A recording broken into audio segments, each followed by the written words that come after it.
மனித உயிர்கள் மற்றும் உடைமைகளுக்கு அச்சுறுத்தலை உருவாக்கும் இயற்கையான நிகழ்வுகள் இயற்கை இடர்கள் எனப்படும். பேரிடர்களின் எண்ணிக்கை மற்றும் தீவிரம் மனித செயல்களால் அதிகரிக்கிறது. இயற்கையான செயல்பாடுகள் அல்லது நிகழ்வுகள் மட்டுமே இயற்கை இடருக்கான காரணங்கள் அல்ல, மனிதர்கள் இயற்கையை கையாளும் தன்மையை பொறுத்தும் அமைகிறது. பேரிடர் என்பது வரையறுக்கப்பட்ட பகுதியில் ஒரு குறிப்பிட்ட காலத்தில் நிகழும் ஒரு அபாயகரமான நிகழ்வாகும்.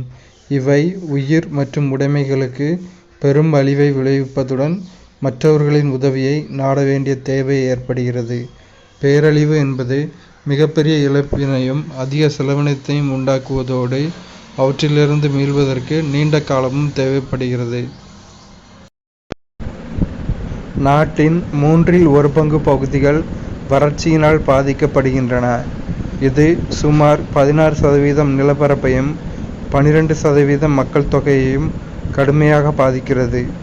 ஆண்டு மழைப்பொழிவு 60 சென்டிமீட்டருக்கும் குறைவான மழை பெறும் பகுதிகள் இந்தியாவில் வறட்சிக்கு உள்ளாகும் பகுதிகளாகும். சுனாமி என்ற வார்த்தை ஜப்பானிய சொல்லான சு துறைமுகம் நாமி அலை என்பதிலிருந்து பெறப்பட்டது, அதாவது துறைமுக அலை.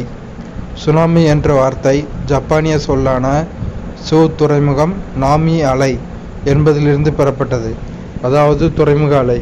சுனாமி என்றால் துறைமுக அலை. இந்திய பெருங்கடல் சுனாமி 2004.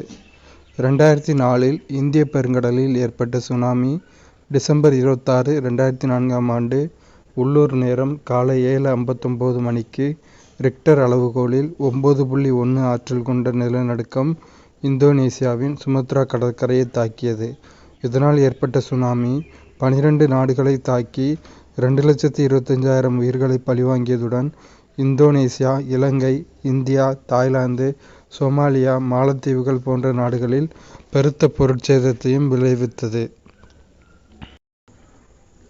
செர்னோபில் அணு பேரழிவு இடம் பிரிப்யாட் அருகில் அதிகாரப்பூர்வமான சுற்றுலா தலமாகும். முன்னர் செர்னோபில் அப்போதைய சோவியத் யூனியன் அணு உலை விபத்து ஏப்ரல் 26, 1986 அன்று நிகழ்ந்தது. 1945இல் ஹிரோஷிமா, ஜப்பான் மீது வீசப்பட்ட அணுகுண்டை விட 400 மடங்கு அதிகமான கதிர்வீச்சு இதிலிருந்து வெளிப்பட்டது. இந்த விபத்து உலக வரலாற்றில் மிகப்பெரிய அணு விபத்தாக பதிவாகியுள்ளது. இப்பகுதியிலிருந்து 3,50,000க்கும் அதிகமான மக்கள் அப்புறப்படுத்தப்பட்டுள்ளனர். நிரந்தர மனித குடியேற்றத்திற்கு கடுமையான கட்டுப்பாடுகள் இன்றும் அந்த இடத்தில் பின்பற்றப்படுகிறது. தற்போது உக்ரைன் மற்றும் பெலாரஸை கொண்ட இப்பகுதியில் விபத்து நடந்த 33 ஆண்டுகளுக்கு பிறகு ஏராளமான விலங்குகள் மற்றும் 200க்கும் அதிகமான பறவை இனங்கள் வசிக்கின்றன.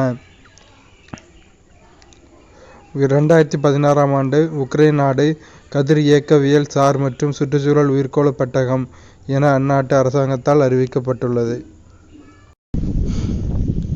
பெரும் சுற்றுச்சூழல் பேரழிவு காரணமாக இந்தியாவில் 2017ஆம் ஆண்டு வரையிலான 10 ஆண்டுகளில் சுமார் 22,000 பேர் இறந்துள்ளனர். கடந்த 20 ஆண்டுகளில் 1998 to 2017 உலகில் சுமார் 5 லட்சத்திற்கும் மேற்பட்ட மக்கள் மோசமான வானிலை நிகழ்வுகளால் இறந்துள்ளனர். இது ஜெர்மன் வாட்ச் என்ற தனியார் அமைப்பு வெளியிட்டுள்ள உலகளாவிய காலநிலை இடர் குறியீட்டு அறிக்கையில் இவை கூறப்பட்டுள்ளது.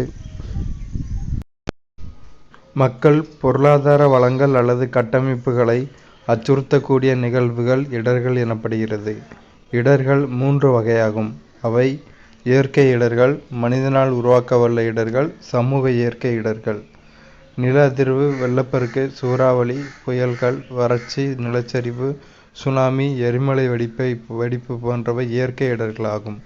அபாயகரமான கழிவுகள், காற்று, நீர், நிலம் மாசடைதல், அணைகள் உடைதல், போர்கள் அல்லது உள்நாட்டு கலவரங்கள், தீவிரவாதம் போன்றவை மனிதர்களால் உருவாக்கப்பட்ட இடர்களாகும்.